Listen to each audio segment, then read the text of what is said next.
বিসমিল্লাহির রহমানির রহিম। আসসালামু আলাইকুম।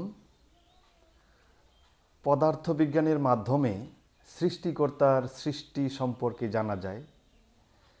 এই সৃষ্টি সম্পর্কে জানার মধ্যে যেই আত্মতৃপ্তি বা আনন্দ, এইটা বোঝার মতো সৌভাগ্য অনেকেরই হয় না।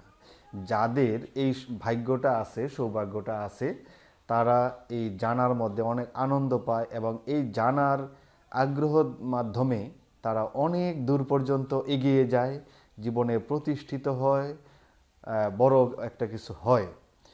তো আজকে আমরা জানব পদার্থবিজ্ঞানের এমন একটি চমকপ্রদ বিষয় নিয়ে, যেটা হচ্ছে মহাকর্ষ বল। এই এর আগে তোমরা অন্যান্য ক্লাসে, এর আগের ক্লাসগুলিতে তোমরা জেনেছো বল কাকে বলে, বল কিভাবে পরিমাপ করতে হয়, এগুলি আমরা আগের ক্লাসগুলিতে আলোচনা করেছি। কিন্তু আসলে প্রকৃতপক্ষে কোনো একটা বল নিয়ে কাজ করা হয়নি। আজকে আমি একটা বল নিয়ে, পদার্থবিজ্ঞানের সবচেয়ে চমকপ্রদ একটা বিষয় বল নিয়ে, যে মহাকর্ষ বল নিয়ে আলোচনা করব। তো তার আগে আমি নরসিংদী অনলাইন পাঠশালার সম্মানিত দর্শক, যারা দর্শক এবং আমার প্রিয় শিক্ষার্থী যারা এই লাইভ সেশনে আমার সাথে যুক্ত, সবাইকে স্বাগত জানাচ্ছি এবং আজকের এই ক্লাসটি মনোযোগ সহকারে উপভোগ করার জন্য বিনীত অনুরোধ জানাচ্ছি। তো শিক্ষার্থীরা, তোমরা আগের ক্লাসে অর্থাৎ অষ্টম শ্রেণীতে জেনেছো যে বিশ্ব ব্রহ্মাণ্ডের প্রত্যেকটা বস্তু, অর্থাৎ যে কোনো দুইটি বস্তু একে অপরকে তার নিজের দিকে আকর্ষণ করে। এই আকর্ষণ বলের মান তাদের বস্তুদ্বয়ের ভরের গুণফলের সমানুপাতিক এবং এই আকর্ষণ বল বস্তুদ্বয়ের সংযোজক সরলরেখা বরাবর ক্রিয়া করে। তো আরেকটা বিষয় হচ্ছে, এই আকর্ষণ বলের মান বস্তুদ্বয়ের মধ্যবর্তী দূরত্বের বর্গের ব্যস্তানুপাতিক। এই সবগুলি কথা একসাথে মিলাইয়া যে গাণিতিক সূত্রটা ছিল আমাদের, এটা সূত্রটা ছিল এরকম: বল F ইকুয়ালস টু ছিল G m1 m2 by R square বা ডি স্কোয়ার, আমরা আর স্কোয়ারই লিখি, আর স্কোয়ার। এটা ছিল আমাদের মহাকর্ষ সূত্র সম্পর্কে, সূত্র থেকে প্রাপ্ত গাণিতিক সমীকরণ।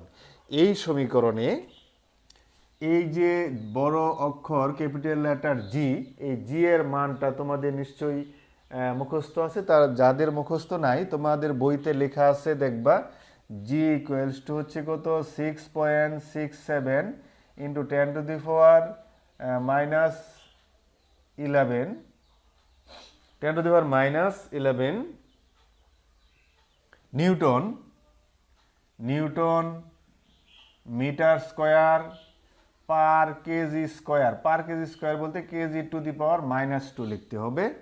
একক সহ শিখবা এই মানটা, এবং এই একক প্রায় সময় কিন্তু নৈবিত্তিক পরীক্ষায় আসে, তোমাদের জ্ঞান যাচাই করার জন্য, তোমাদের এটা মনে আছে কিনা।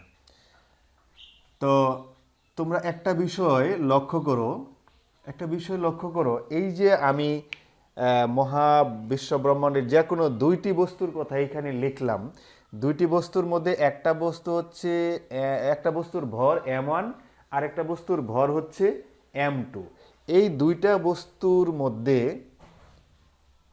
আকর্ষণ বল কাজ করবে যদি তাদের ভর বেশি হয়, এবং তাদের মধ্যে দূরত্ব যদি কম হয়, তাহলে বেশি আকর্ষণ বল কাজ করবে। তো আমার আজকের কথা হলো যে এই যে দুটি বস্তু নিলাম, এই দুটি বস্তুর মধ্যে একটা বস্তু যদি হয় পৃথিবী, একটা বস্তু যদি হয় এরকম একটা পৃথিবী, আর আরেকটা বস্তু যদি হয় এই পৃথিবীর পৃষ্ঠে রাখা কোনো একটা বস্তু, পৃথিবীর পৃষ্ঠে রাখা কোনো একটা বস্তু যদি হয়, তাহলে এই দুইটার মধ্যে, মানে এই পৃথিবী এবং ওই বস্তুর মধ্যে আকর্ষণ বল কি পরিমাণ কাজ করবে।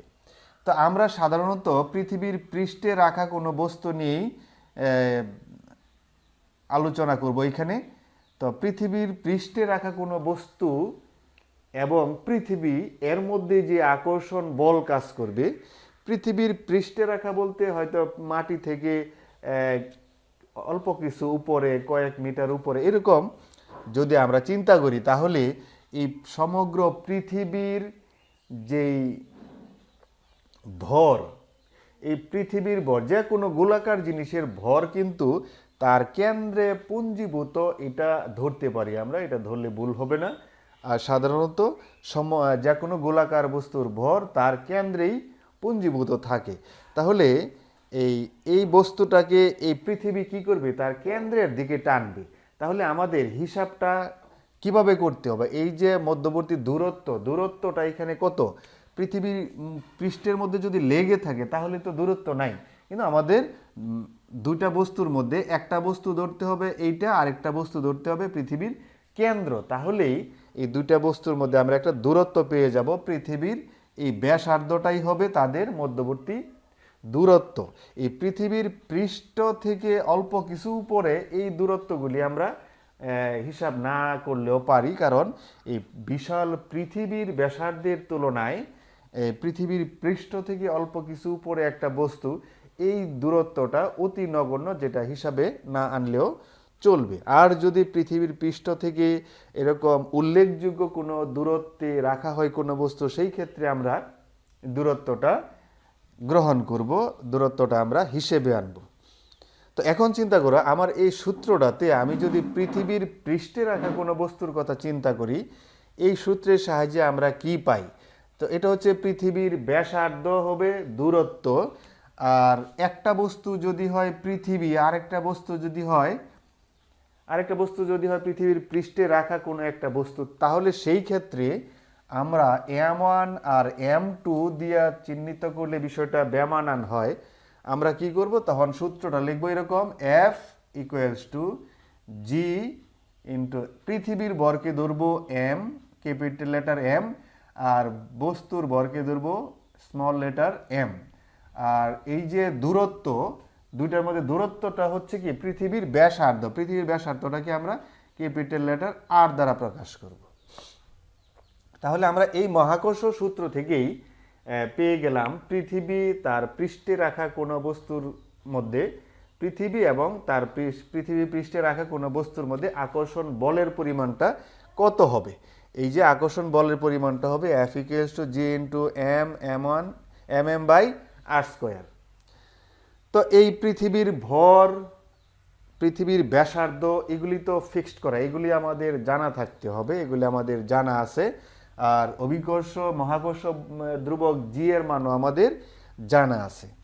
তো এখন আমরা এই সূত্রটা যদি এই পর্যন্তই রাখি, আমরা গত ক্লাসে নিউটনের দ্বিতীয় সূত্র থেকে যেই গাণিতিক সমীকরণটা আমরা পেয়েছিলাম, নিশ্চয়ই মনে আছে তোমাদের, দ্বিতীয় সূত্র থেকে গাণিতিক সমীকরণ পেয়েছিলাম F = ma। এখানে m দ্বারা কি বোঝায়? m দ্বারা বোঝায় হচ্ছে একটা বস্তুর ভর, আর এ দ্বারা বোঝায় হচ্ছে এই বস্তুতে বল প্রয়োগ করার কারণে তার মধ্যে যে ত্বরণের সৃষ্টি হয়েছে, সেই ত্বরণের পরিমাণ হচ্ছে এ। তাহলে ত্বরণ কখন সৃষ্টি হয়? বল প্রয়োগ করলে ত্বরণ সৃষ্টি হয়। আর ত্বরণ যদি সৃষ্টি হয় তাহলে বোঝা গেল যে এখানে অবশ্যই প্রযুক্ত বল আছে। এখানেও প্রযুক্ত বল আর এখানেও বলটা প্রযুক্ত, দুটার মধ্যে কার্যকরী বল। তো আমরা এখন দেখব এই যে এ দ্বারা কি বোঝায়? ত্বরণ। আর আমরা যখন পৃথিবীর পৃষ্ঠ থেকে, পৃথিবীর পৃষ্ঠের বাইরে কোনো একটা বস্তু যদি আমি মুক্তভাবে ছেড়ে দেই, তাহলে কি করে? সে পৃথিবীর আকর্ষণের কারণে নিচের দিকে পড়তে থাকে এবং তার বেগ বৃদ্ধি পেতে থাকে, আর বেগ বৃদ্ধি পেতে থাকে বিদায় এখানে ত্বরণের সৃষ্টি হয়। তো এই ত্বরণটাকে আমরা কি বলি? অভিকর্ষ বলের প্রভাবে যেই ত্বরণ সৃষ্টি হয় এটাকে আমরা বলি অভিকর্ষ ত্বরণ। আর এইখানে পৃথিবীর পৃষ্ঠে রাখা কোনো বস্তুর মধ্যে পৃথিবী যে আকর্ষণ করে, সেই আকর্ষণের কারণে তার মধ্যে কি ত্বরণ সৃষ্টি হবে? অভিকর্ষ ত্বরণ সৃষ্টি হবে। তাহলে আমরা এই ক্ষেত্রে এই অভিকর্ষ ত্বরণ জি দ্বারা লিখতে পারি। অভিকর্ষ ত্বরণটাকে আমরা ধরবো জি, তাহলে এফ ইকুয়ালস টু হবে এম জি। এইবার দেখো এইটাও এফ এর মান আর এইটাও কিন্তু এফ এর মান, এটাও বল এটাও বল, তাহলে দুই এফ এর মান যদি আমরা দুইটাই তো এফ, তাহলে দুই এফ এর মান যদি আমরা সমান দিয়ে লিখি তাহলে লিখতে পারি এরকম, অতএব এইটা একটু আগে লিখি, আর কারণ আমরা জি এর মান বার করব, অভিকর্ষ ত্বরণ জি এর মান বের করবো, তাহলে লিখবো কি এম জি ইকুয়ালস টু কি লেখা যাবে, এইটুকু লেখা যাবে G into capital letter M small letter M by R square. এখন দেখো সূত্রটা কি হইল, এই সমীকরণ থেকে আমরা উভয় পক্ষ থেকে কি বাদ দিতে পারি, কি দ্বারা ভাগ করতে পারি। দেখো এই বস্তুর ভর এম দ্বারা ভাগ করতে পারি, তাহলে কি থাকবে G equals to G M by R square. এটাই হচ্ছে অভিকর্ষ ত্বরণ নির্ণয়ের সূত্র। তোমরা এই অভিকর্ষ ত্বরণের মধ্যে এই সূত্রের মধ্যে যদি এইখানে যদি জি এর মান, এম এর মান, আর এর মান বসায় দাও, তাহলে হিসেব করলে তোমাদের পাঠ্য বইতে তোমরা দেখতে পারো, তোমাদের পাঠ্য বইতে দেওয়া আছে হিসাবটা। আমি এখানে আর হিসাবটা লিখছি না। মোট কথা হচ্ছে এই সূত্রের মধ্যে জি এর মান, এম এর মান, আর এর মান বসায় তোমরা যদি ক্যালকুলেশন করো তাহলে পাবে, তাহলে জি এর মান পাবে জি ইকুয়ালস টু পাবে 9.8 মিটার পার সেকেন্ড স্কোয়ার, এই মানটা পাবে তোমরা। তো এই মানটা কিন্তু আমরা এর আগের অধ্যায়েও ব্যবহার করেছি, কিন্তু তখন আসলে জানতাম না যে এই মানটা কিভাবে আসলো, কোত্থেকে আসলো। এখন নিশ্চয়ই তোমরা বুঝতে পেরেছো যে অভিকর্ষ ত্বরণ জি এর মানটা কিভাবে কোত্থেকে পাইলাম। তো শিক্ষার্থী বন্ধুরা, তোমরা এই সূত্রের সাহায্যে পৃথিবীর যে কোনো জায়গার যে কোনো প্রান্তে, পৃথিবীর যে কোনো প্রান্তে, এখানে কিন্তু দেখো বস্তুর ভরটা নাই, বস্তুর ভরের কোনো প্রয়োজনও নাই। জি এর মান বাড়ি করতে আমাদের কি লাগে, মহাকর্ষীয় ধ্রুবক জি এর মান লাগে, পৃথিবীর ভর লাগে, আর পৃথিবীর ব্যাসার্ধ লাগে। তো আমরা পৃথিবীর ভর আর পৃথিবীর ব্যাসার্ধ এই দুইটা মান আমাদের মুখস্থ থাকতে হবে, কারণ এই দুটা জ্ঞানমূলক, এটা পরিবর্তন হবে না, এটা সবসময় ঠিক থাকবে। পৃথিবীর ভর এম হচ্ছে, এম এর মান হচ্ছে কত 5.98, পৃথিবীর ভর 5.98 into 10 two the power 24 KG, এটা হচ্ছে পৃথিবীর ভর। দেখো বিশাল একটা ভর, এটা পৃথিবীর ভর তোমরা মুখস্থ রাখবা। তারপরে ব্যাসার্ধ, পৃথিবীর ব্যাসার্ধ, আর এর মান, এটা আর এর মানটা অবশ্য এটা একটা গড় মান। তোমরা জানো পৃথিবী কিন্তু এরকম উত্তর গোলার্ধ আর দক্ষিণ মানে উত্তর মেরু আর দক্ষিণ মেরুতে কেন্দ্র থেকে দূরত্ব কম। মেরু অঞ্চলে, এটা হচ্ছে উত্তর মেরু দক্ষিণ মেরু, মেরু অঞ্চলে পৃথিবীর ব্যাসার্ধ হবে কম, আর এটা হচ্ছে বিষুবীয় অঞ্চল, বিষুবীয় অঞ্চলে ব্যাসার্ধটা হবে বেশি। তাহলে এই যে বিষুবীয় অঞ্চলে ব্যাসার্ধ বেশি, মেরু অঞ্চলে কম, এই দুই ব্যাসার্ধ গড় করে একটা স্ট্যান্ডার্ড মান ধরা হয়েছে। পৃথিবীর ব্যাসার্ধ কত 6.37 ইন্টু 10⁶ মিটার, 10⁶ মিটার, এটা হচ্ছে পৃথিবীর ব্যাসার্ধ।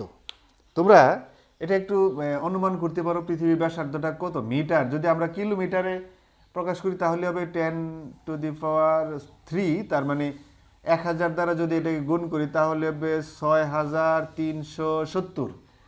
ধরে আমরা 6000 ধরি আর কি, পৃথিবীর ব্যাসার্ধ প্রায় 6000 কিলোমিটার।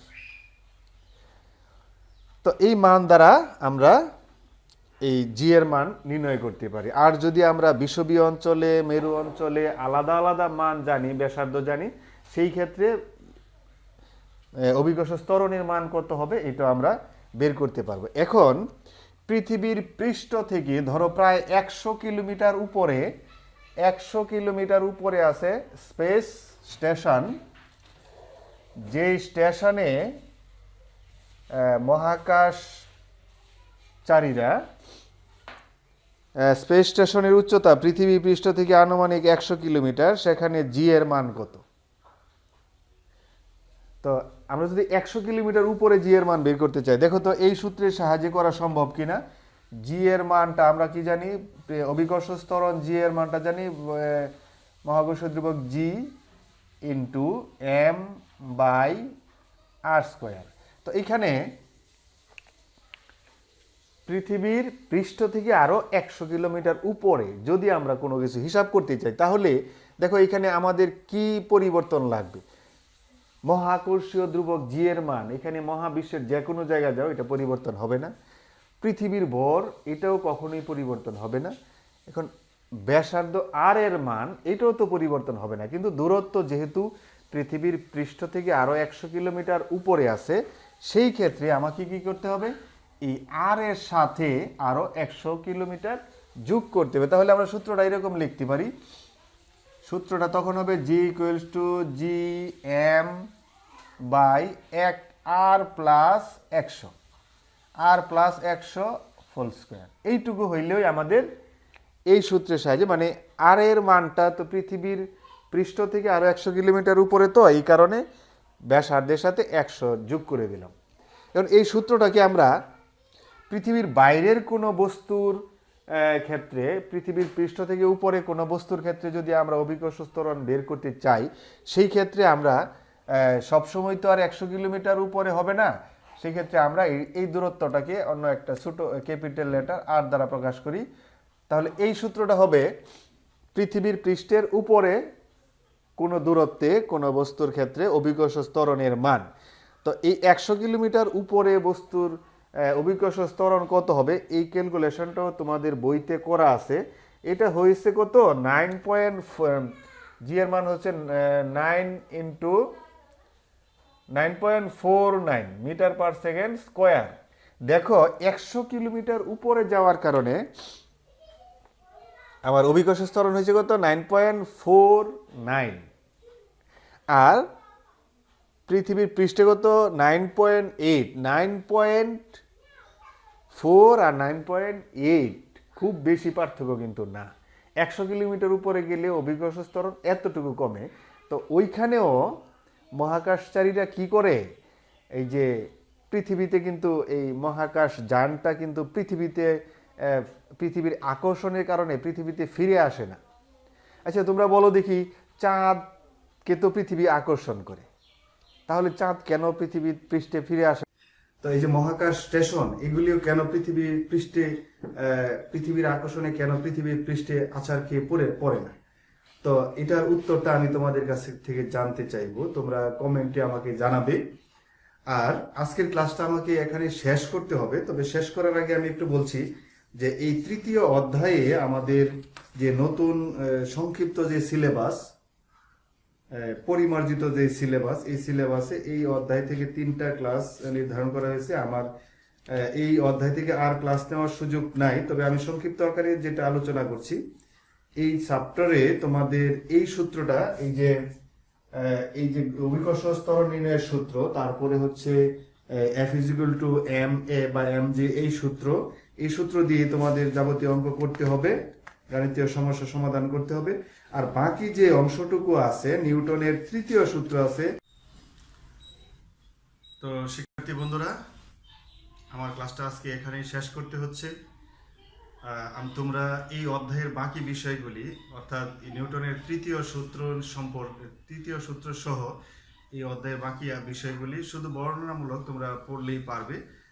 তোমরা নিজের দায়িত্বে এই অংশটুকু তোমরা পড়ে শেষ করবে। আগামী ক্লাসে পরের অধ্যায় থেকে আলোচনা হবে। সেই পর্যন্ত তোমরা ভালো থেকো, সবাই পরের ক্লাসে যুক্ত থেকো, সেই আশায় আজকে এখানে শেষ করলাম। সবাইকে ধন্যবাদ।